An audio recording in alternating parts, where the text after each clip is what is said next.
Park took her first step onto the Galactic Academy of Sciences and felt every eye in the corridor turn toward her. She was used to attention back home in. She was the girl who had won the national science competition 3 years in a row. She was the girl who had been chosen as Earth's first student exchange to an alien school. But this attention was different. This attention felt like fear. The corridor was beautiful. Walls made of some kind of living crystal pulsed with soft blue light. The floor was smooth and warm under her standard-issue boots. Floating screens displayed welcome messages in dozens of languages she could not read. Everything looked clean and perfect and peaceful.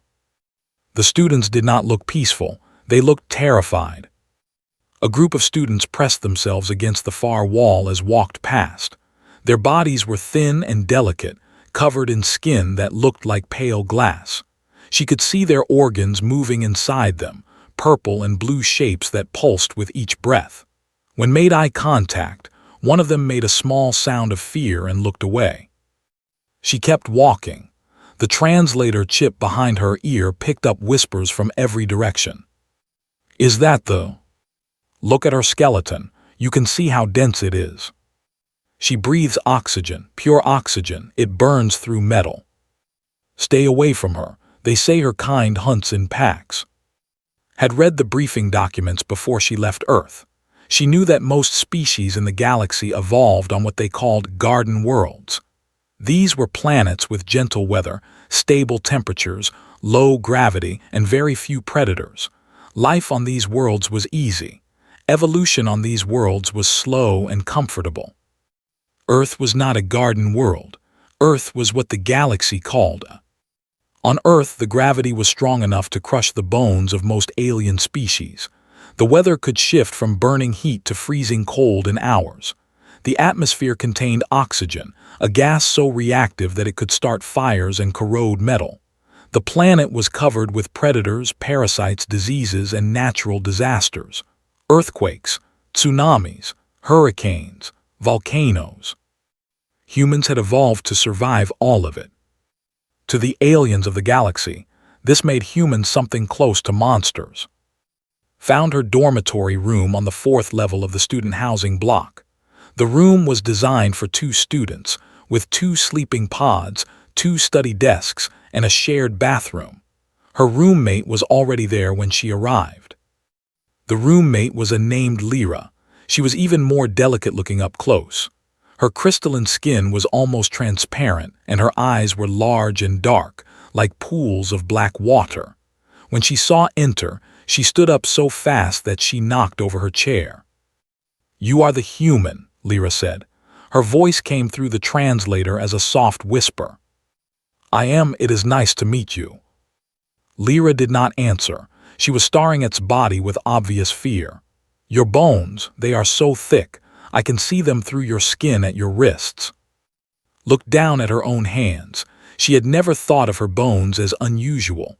They were just bones. Earth has higher gravity than most planets. Our bones grew strong to support our weight. You could crush my hand without even trying. I would never do that. Lyra shook her head slowly. You breathe a gas that kills my kind within minutes of exposure. Your body temperature is so high that touching you would burn me. Your blood contains iron, a metal that is toxic to most species. You are a living weapon. Did not know what to say. She had expected some difficulty in adjusting to alien school. She had not expected to be called a weapon on her first day. I am just a student, she said quietly. I came here to learn just like you. Lyra was already packing her things. Her movements were quick and nervous. I have requested a room transfer. I cannot sleep in the same space as I am sorry. I know this is not kind, but I am afraid. Watched her go. The door slid shut behind her and was alone. She sat down on her sleeping pod and looked around the empty room. The walls were that same beautiful crystal, and the light was soft and warm. Everything was designed to be calming and peaceful, but did not feel calm. She felt like a monster in a world that was too gentle for monsters. Her first class the next morning was Introduction to Galactic Biology. The instructor was a species that looked like a giant floating jellyfish inside a tank of water. The spoke through a speaker attached to the tank, and its voice was calm and educational. Today we will discuss the classification of planetary environments and their effect on evolved life forms. Sat in the back of the classroom. No one sat near her. The seats on either side of her were empty. The seats in front of her and behind her were empty. She was an island of loneliness in a sea of students who were afraid to come close. The lesson covered garden worlds and their gentle conditions. It covered water worlds and ice worlds and gas giants. And then it covered. Species are rare in the galaxy, the instructor explained. Most planets with such hostile conditions do not produce intelligent life. The survivors of such worlds are typically aggressive, territorial, and extremely dangerous. They have dense bones, rapid healing, and very high pain tolerance. Their bodies are adapted for combat and survival in ways that peaceful species cannot match. Every student in the room turned to look at. She kept her eyes forward. She did not react. She had learned a long time ago that showing emotion to bullies only made things worse. After class, a group of students blocked her path in the corridor. There were insect-like beings with hard shells and sharp mandibles. Their leader was a large male named. His compound eyes reflected its image back at her dozens of times. "The thinks she belongs here," said. His mandibles clicked together in what the translator called laughter. "She thinks she can sit in our classrooms and walk in our corridors." "I was invited here by the academy," said calmly. A mistake, one that should be corrected, stepped closer. He was trying to intimidate her with his size. He was nearly 2 meters tall. His claws looked sharp enough to cut metal. Did not step back. On Earth, she had faced down wild dogs and survived a typhoon that destroyed her neighborhood. A tall insect did not scare her. "Move," she said simply. His mandibles clicked again, but this time the translator detected confusion. He had expected her to be afraid. All the other species were afraid of him, but this small human girl was looking at him like he was nothing special.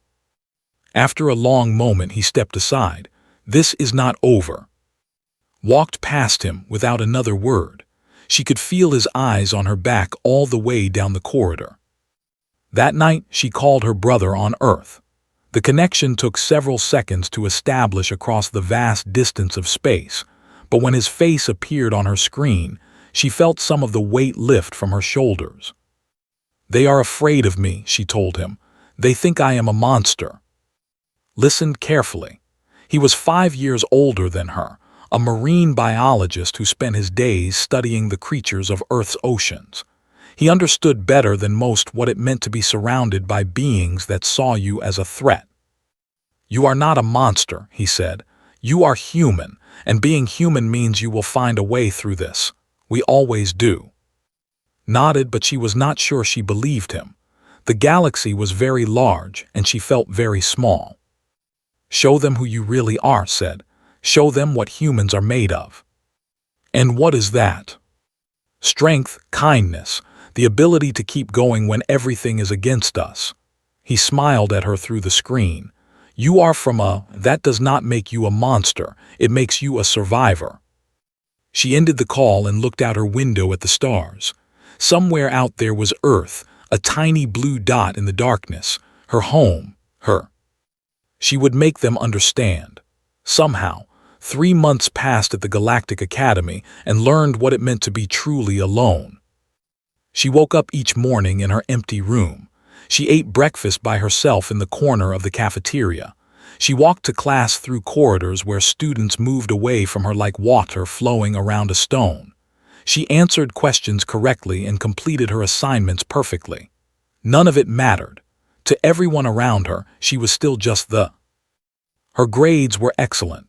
In xenobiology, she ranked first in her class. In astrophysics, she ranked second. In chemistry, she understood concepts that confused students who had been studying for years longer than her. The instructors praised her work but kept their distance. Even they seemed uncomfortable around her. Of course she understands predator behavior. A student whispered after gave a perfect answer about hunting patterns in the animal kingdom. Her species invented it. Pretended not to hear. She had become very good at pretending. The one bright spot in her life arrived 2 weeks after her own arrival. His name was, and he was another human. He came from Seoul, a city on the other side of Korea from her of. He was quiet and thin, with glasses that he constantly pushed up his nose and hands that were always moving, always building or fixing something. Had earned his place at the academy through a special scholarship for engineering. He was a genius with machines. At 16 years old, he had already designed 3 patents that were being used in spacecraft all over Earth. The academy had invited him to study advanced propulsion systems.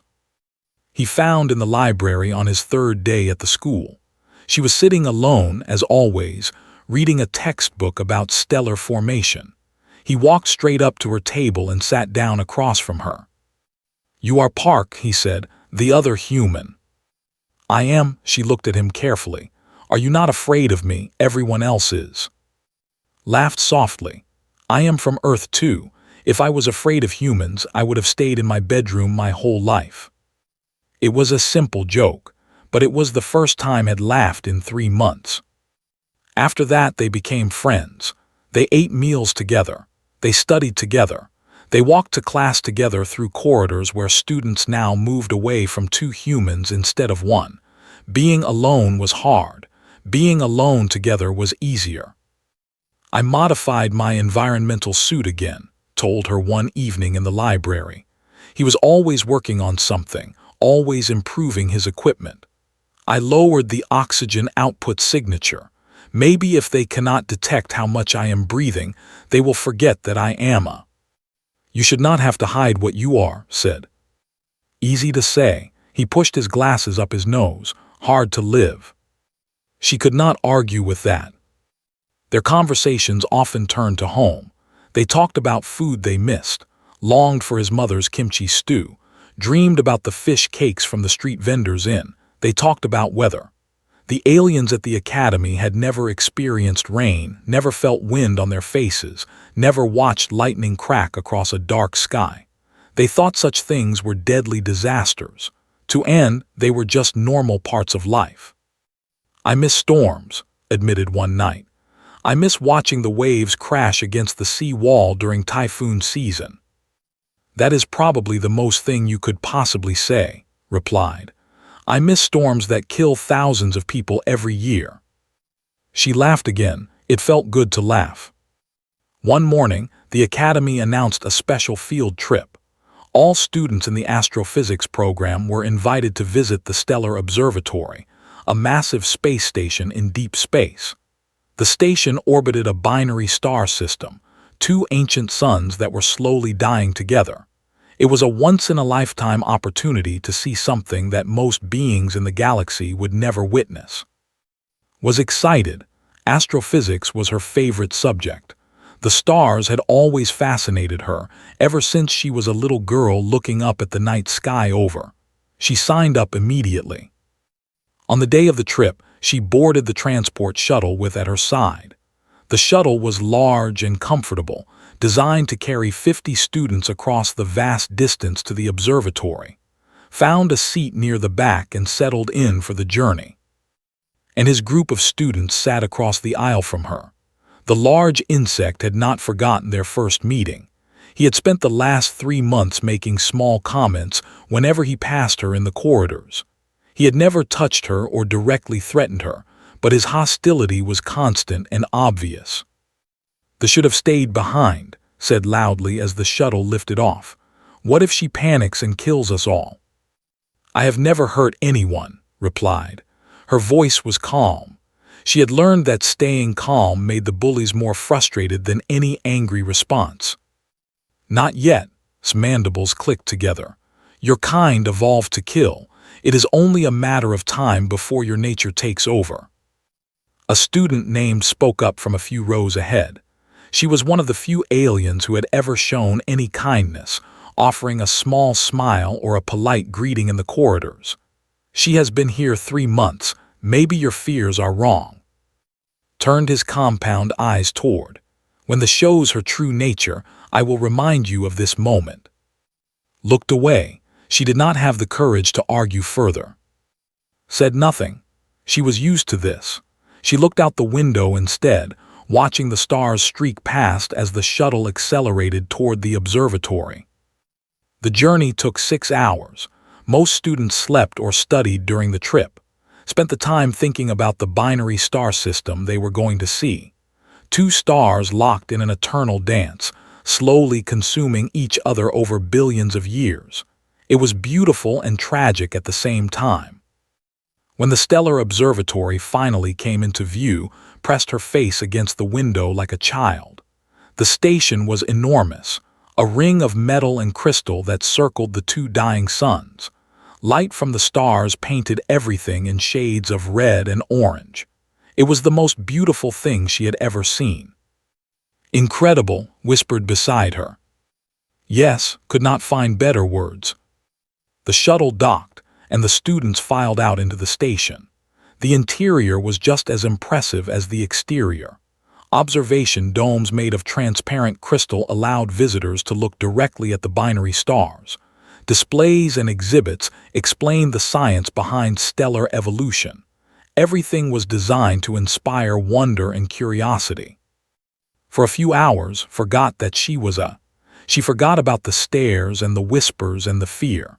She was just a girl who loved the stars, standing in the most amazing place she had ever been. She should have known it would not last. The first alarm came without warning. A loud buzzing sound filled the station, and the lights flickered from white to red. Students stopped walking and looked around in confusion. "What is happening?" asked. She was standing near, her crystalline face showing fear.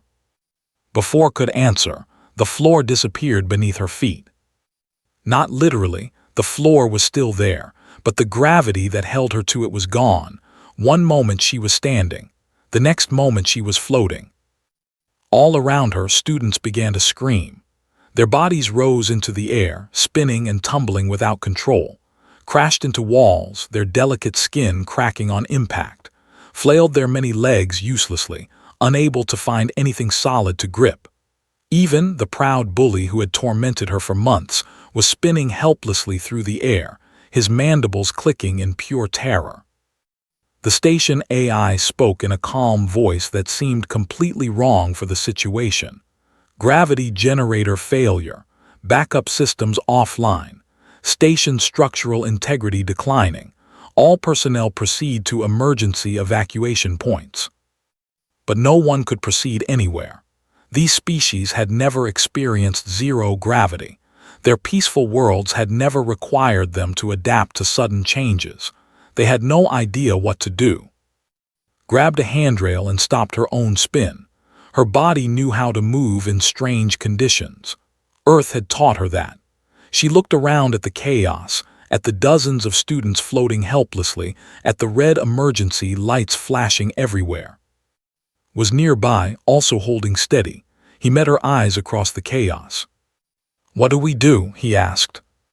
Thought about her brother's words, strength, kindness, the ability to keep going when everything is against us. "We save them," she said. The screaming was everywhere. It filled the observation dome like a living thing, echoing off the crystal walls and mixing with the constant wail of emergency alarms. Red light pulsed through the air, making everything look like it was bleeding. Held tight to the handrail and watched the chaos unfold around her. Dozens of students tumbled through the air like leaves in a storm. They had no control over their bodies. They had no idea how to move in zero gravity.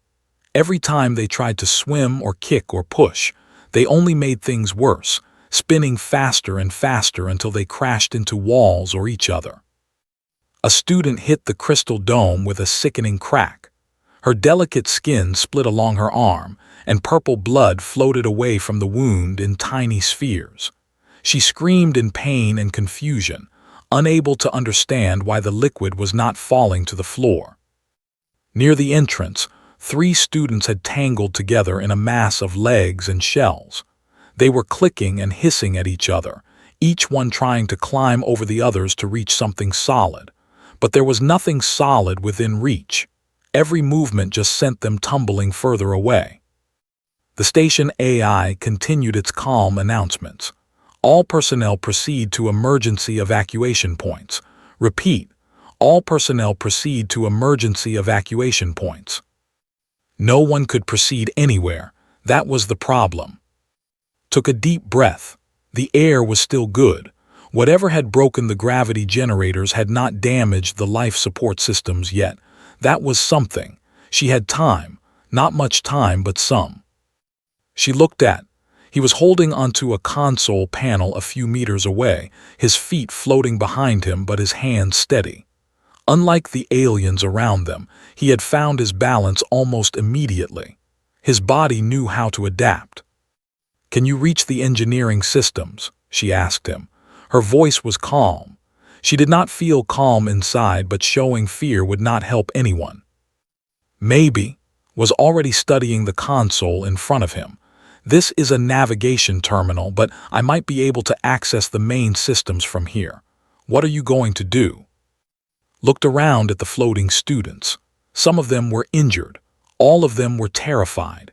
The evacuation pods were on the other side of the station, and without gravity, none of these beings could get there on their own. "I am going to start moving them toward safety," she said. "One at a time if I have to." She did not wait for his response. There was no time to wait. Let go of the handrail and pushed herself forward into the open space of the dome. Her body moved the way she told it to move. This was not magic. This was practice. On Earth, she had trained in swimming pools and climbing walls. She had learned to control her movements in water, where gravity was less important than balance and direction. Zero gravity was just an extreme version of the same thing. She grabbed the first student she reached, a small floating helplessly outside its hover tank. The tank was nearby, damaged but still functioning. Pushed the gently back toward it, making sure the little creature was safely inside before moving on. Next was a student, spinning slowly near the ceiling. Caught her arm and stopped her rotation, then guided her toward a safety rail on the wall. "Hold here," instructed. "Do not let go." The stared at her with wide dark eyes. "You, how are you doing this?" "I am from Earth. We learned to move in strange ways." Did not have time to explain more. "Hold on, I will come back for you." She pushed off again, aiming for the next student, and the next, and the next. Time became strange in the chaos. Stopped thinking about minutes and seconds. She only thought about the next person who needed help. A student tangled in broken cables, a bleeding from a head wound, a pair of young who had lost their hover tanks entirely. Her muscles burned with effort.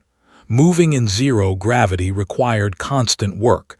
Every push needed an equal force in the opposite direction. Every rescue meant fighting against the physics of floating bodies, but did not stop. She could not stop. Appeared in front of her suddenly, drifting slowly toward a wall. Her crystalline skin was cracked in several places, and her dark eyes were full of fear. She whispered, "Help me." Caught her and pulled her close. "I have you, you are safe." I cannot stop shaking. My body will not listen to me. That is normal. Your species never experienced this before. Your body does not know what to do. Guided her toward a cluster of students who were holding onto a safety rail together.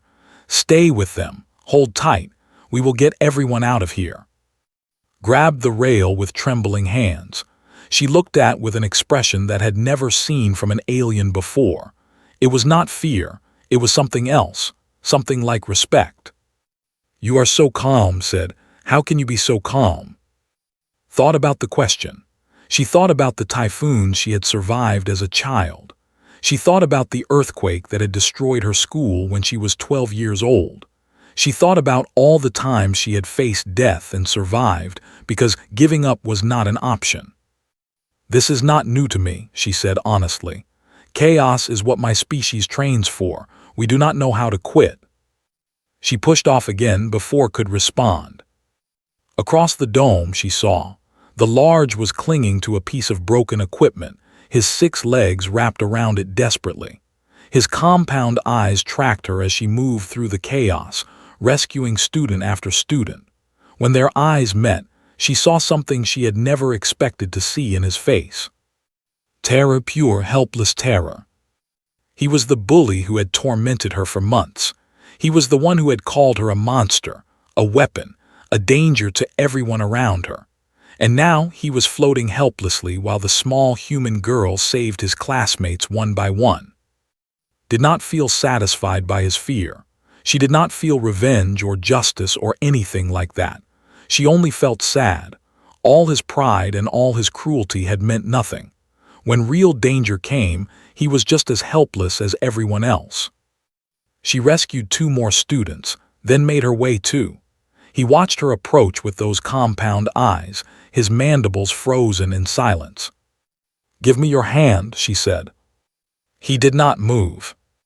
"Give me your hand," she repeated. "I will take you to safety." "Why?" His voice came through the translator as barely a whisper. "I have been cruel to you. I have treated you like a monster." Grabbed his arm anyway and began pulling him toward the cluster of students at the safety rail. "You were scared. Scared people do stupid things. My species knows that better than anyone. We have had thousands of years of practice being scared and doing stupid things." Did not respond. He let her guide him to safety without another word. His voice came through the communication system suddenly. "I found something." She left with the others and pushed her way to where was working at the console. His fingers were moving rapidly over the controls, his eyes focused on data that scrolled across the screen. "The primary gravity generator is offline," he said. "Something caused a massive power surge and fried the main controls, but the backup systems are not broken. They just need a manual reset." "Where?" "Engineering Bay, lower ring. Section C." He paused and looked at her. "But there is a problem. The corridor leading to Section C lost pressure about 10 minutes ago. It is venting atmosphere into space." Process this information. No atmosphere meant no air to breathe. No air meant death for anyone who tried to walk through that corridor. "How long is the corridor?" she asked. "About 300 meters. How much time would I have with an emergency oxygen mask?" Stared at her. "No, that is crazy." "How much time?" He checked his calculations. 2 minutes, maybe 3 if you hyperventilate first. But the cold would be extreme. The pressure difference would cause bruising at minimum, maybe internal damage. And if you do not reach the engineering bay in time.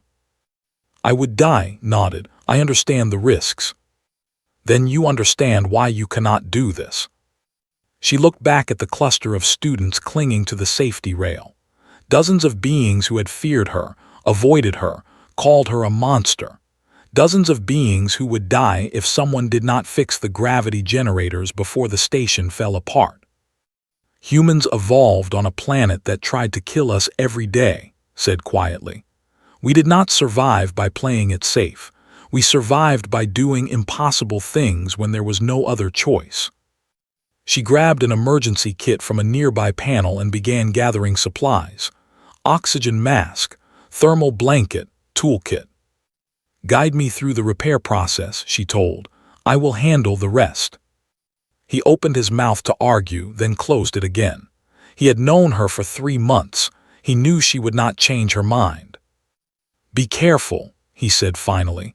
"I do not want to go back to Earth and explain to your brother that I let you die." Smiled. "I do not plan to die today.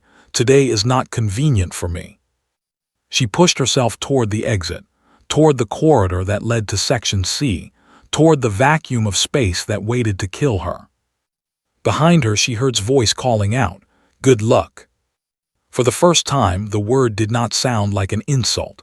The airlock door in front of displayed a simple warning in red letters. "Danger. Vacuum environment ahead. No atmospheric pressure. Entry without full environmental suit will result in death." Checked her equipment one more time. The emergency oxygen mask covered her nose and mouth, connected to a small tank that held maybe 3 minutes of breathable air. The thermal blanket was wrapped around her body like a cape, thin and light, but designed to retain heat in extreme cold. The toolkit was strapped to her belt.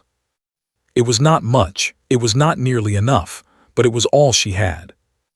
His voice came through the small speaker in her ear. "I am reading your position at the Section C airlock. The corridor ahead is 300 meters long. The engineering bay is at the far end. Once you get inside, you need to find the primary gravity control panel. It should be on the east wall." Understood. The manual reset requires 3 steps. First, switch the power flow from primary to auxiliary. Second, clear the surge buffer. Third, the startup sequence. I will talk you through each step. Understood. There was a pause, then said, "Your heart rate is elevated but stable. Your breathing is controlled. You really are not afraid, are you?" Considered the question. "I am afraid. I am very afraid, but fear does not stop me from doing what needs to be done. That is what my planet taught me." "Humans are terrifying," said, and she could hear the smile in his voice. "Good luck." She pressed the button to open the airlock. The first door slid open, and she stepped into the small chamber between the pressurized station and the vacuum beyond. The door closed behind her. Warning lights flashed. A countdown appeared on the wall. Depressurization in 10 seconds. 9, 8, 7. Took several deep breaths, forcing extra oxygen into her blood. This was a trick that divers used back on Earth. Hyperventilating before a breath hold extended the time before the body screamed for air. It was dangerous if done wrong. It could cause blackouts, but had practiced it many times in the swimming pools of 3, 2, 1. Depressurization complete. The outer door opened and stepped into hell. The cold hit her first. Even through the thermal blanket, she felt it immediately. The temperature in the corridor was close to absolute zero, the kind of cold that could freeze exposed skin in seconds.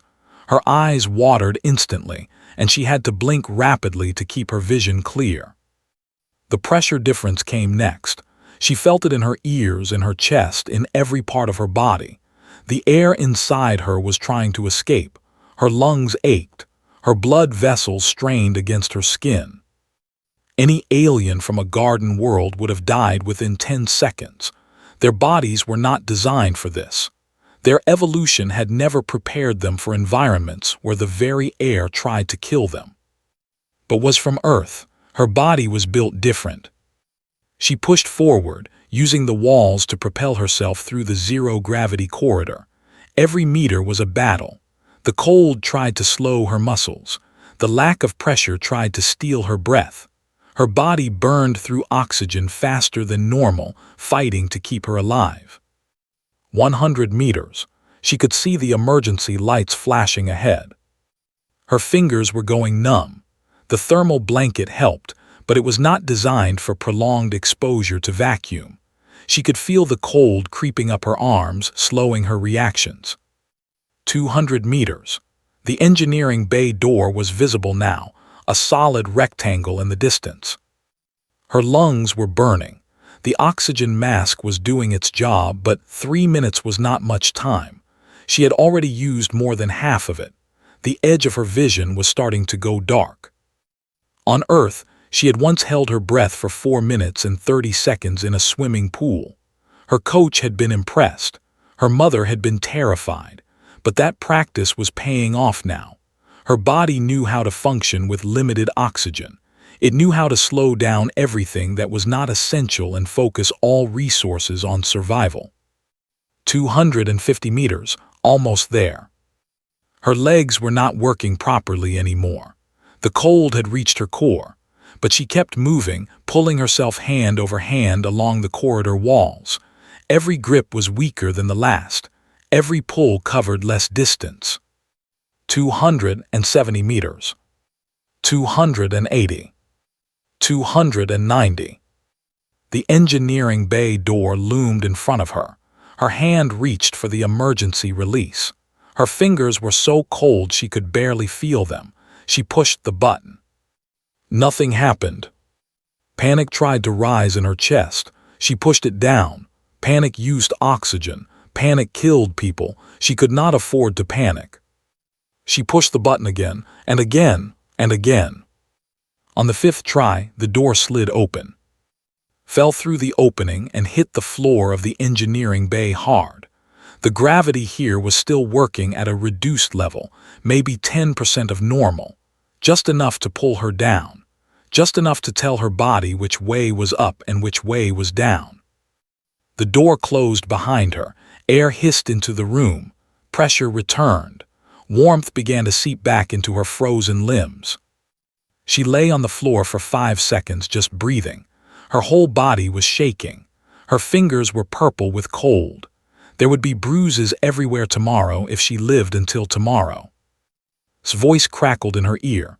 "Are you there? I lost your signal for a moment. Are you alive?" "I am alive." Her voice was weak but steady. "I am in the engineering bay." "Thank the stars. Okay. The control panel should be on your right. Can you see it?" Pushed herself up onto her knees and looked around. The engineering bay was filled with equipment she did not recognize. Pipes and cables ran across every wall. Lights blinked in patterns that meant nothing to her. But there, on the east wall, she saw a large panel with the words "Primary Gravity Control" written above it. At least the aliens used universal signage. She crawled toward it. Walking was too hard right now. Her legs were not ready to support her weight yet, but crawling worked. She had crawled before as a child learning to walk. She could crawl again now. When she reached the panel, she pulled herself up and studied the controls. They were alien technology designed for beings with different hands and different minds, but had prepared her. He had shown her diagrams. He had explained the logic. "I am at the panel," she reported. "Good. Do you see a large switch labeled Power Routing?" She scanned the controls. "Yes." "Flip it from the left position to the right position. That moves power flow from primary to auxiliary." Her numb fingers fumbled with the switch. It took 3 tries before she managed to grip it properly. When she finally flipped it, a new set of lights came on across the panel. "Done." "Excellent. Now look for a circular button with a yellow border. That clears the surge buffer." She found it, pressed it. More lights changed.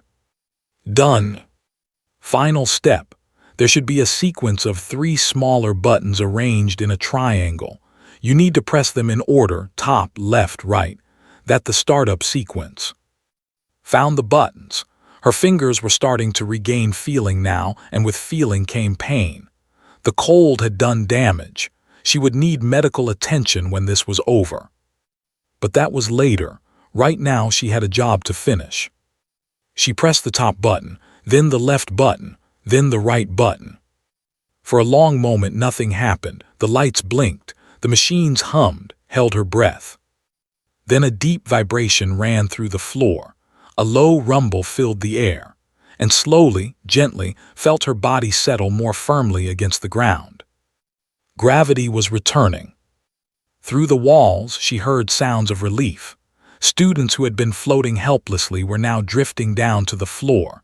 The chaos was ending. Order was being restored. "You did it," said. His voice was filled with wonder. "You actually did it." She slid down against the control panel, sitting on the floor with her back against the machines. Her whole body ached. Her hands were shaking, but she was smiling. "Of course I did," she said. This is what we do." In the observation dome, students were landing gently on the floor.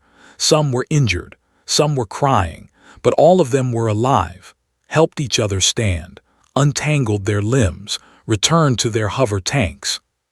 And all of them knew that a human had saved them. Stood in the middle of the dome, his compound eyes fixed on the door through which had disappeared. He did not move. He did not speak. For the first time in his life, he did not know what to say. The had walked into vacuum to save people who had treated her like a monster.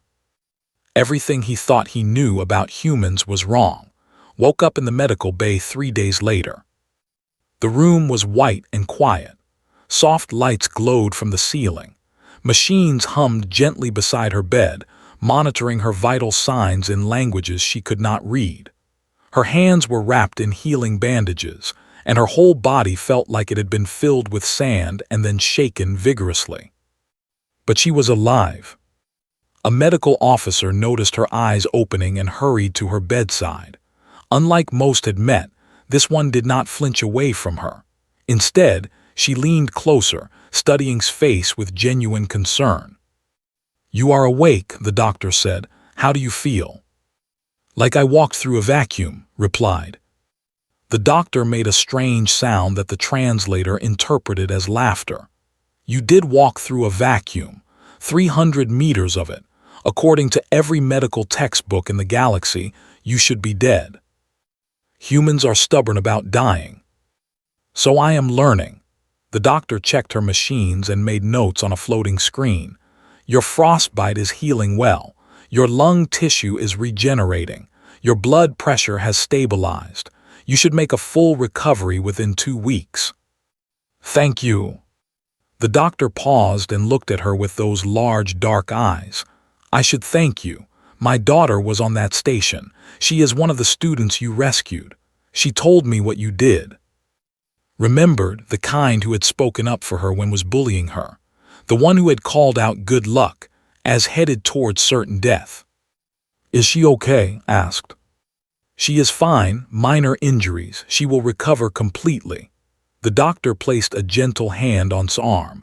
The touch was careful and light, as if she was touching something precious and fragile. "I was wrong about your species. Many of us were wrong. I am sorry." Did not know what to say. She had spent 3 months being treated like a monster. She had almost died saving people who feared her. An apology felt strange. It felt like it was not enough and also like it was too much. "You do not need to apologize," she finally said. "You were scared. Scared people make mistakes. My species knows that better than anyone." The doctor nodded slowly. Then she left to attend to other patients and was alone with her thoughts. She slept for most of the next 2 days. Her body was healing, but healing took energy. When she was awake, visited her.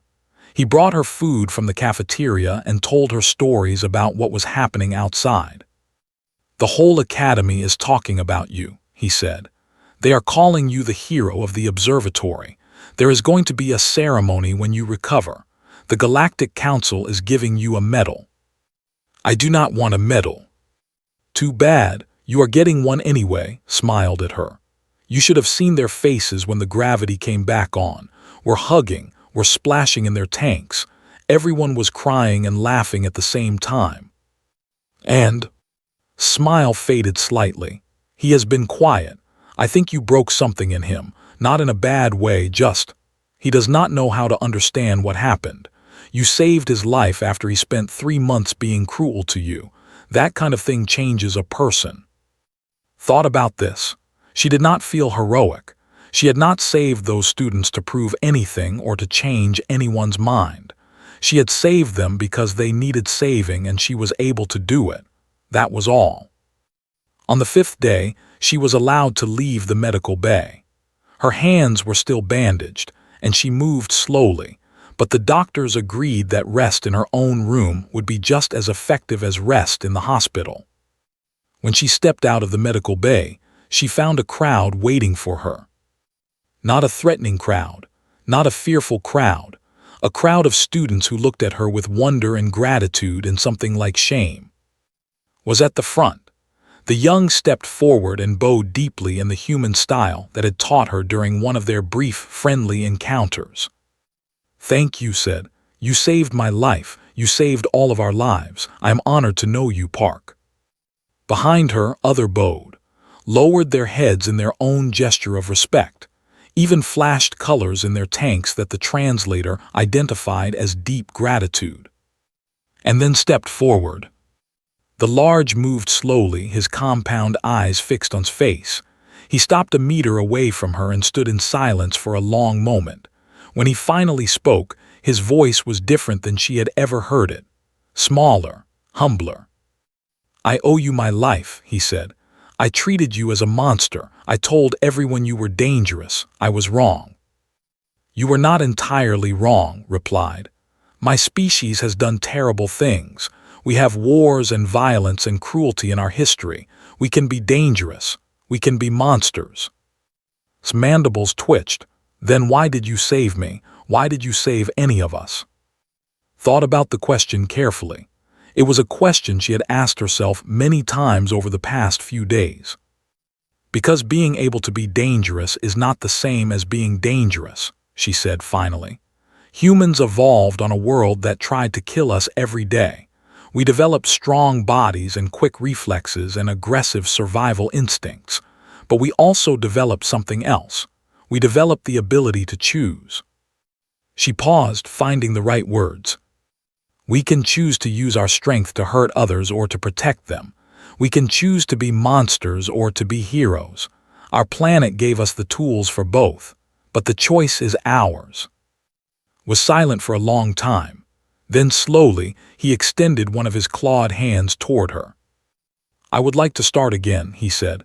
"Not as enemies, not as bully and victim, as classmates, maybe someday as friends." Looked at his hand. 3 months ago, she would have refused. 3 months ago, she was still hurting too much to forgive.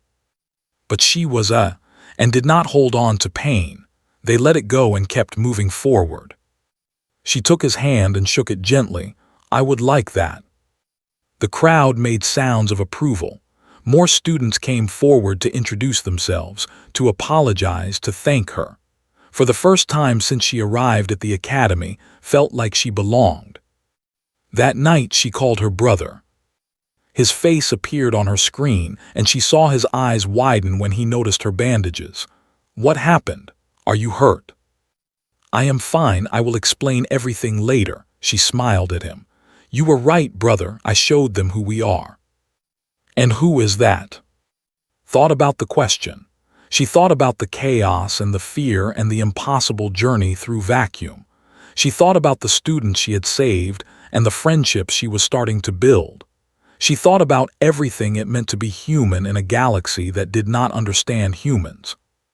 "We are survivors," she said. "We are protectors. We are the people who keep going when everyone else gives up. Our planet made us tough, but it also made us kind. It made us loyal. It made us willing to sacrifice everything for people we barely know." Smiled proudly, humanity at its best. Something like that.